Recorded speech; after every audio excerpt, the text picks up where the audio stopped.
I kept blaming the devil and realized that I was the one driving the drama. Was it a test or was it just a bad choice? When life gets hard, the first thing we do is ask, God, are you testing me?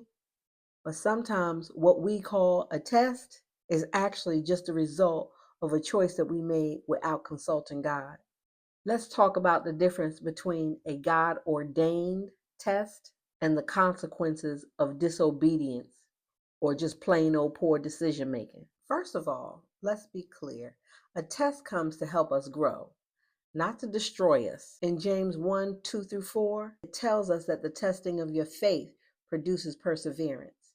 God's tests, they're purposeful. They build spiritual maturity. So if what you're going through is drawing you closer to God and requiring more trust, it may be a test. But if it's rooted in chaos, confusion, and cycles, that might not be Him.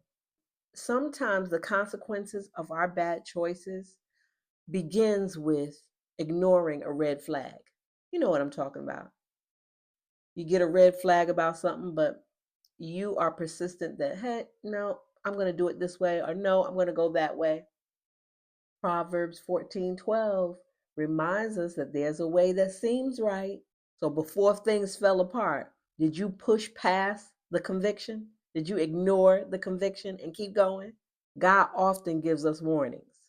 So if you ignored peace, skipped over prayer, or rushed through the decision, that's a clue right there that it wasn't a test, it was a choice. Tests have lessons, choices have costs. And don't get me wrong, both of them hurt, but only one of them was assigned to teach you something.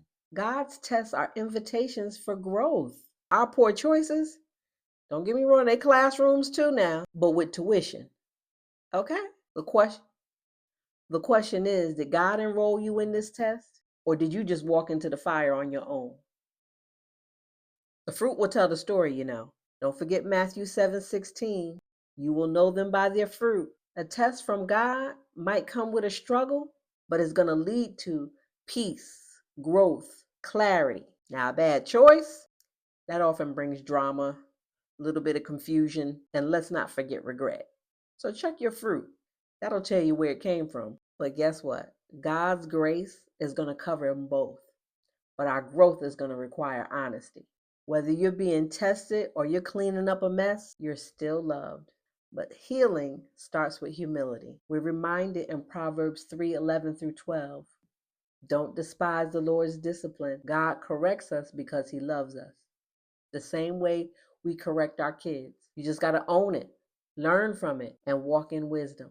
But here's some things that you can ask yourself so that you can be clear about what's going on and how it happened. Did I pray before I made that decision? Am I seeking God or trying to escape some discomfort? Is this stretching my faith or is it straining my peace? What did God say? And did I listen? These questions are going to help you discern whether it's a test or your choice that's being made. You can't pass a test that you don't know you're taking, and you can't fix a mistake that you won't admit. Either way, God is still with you.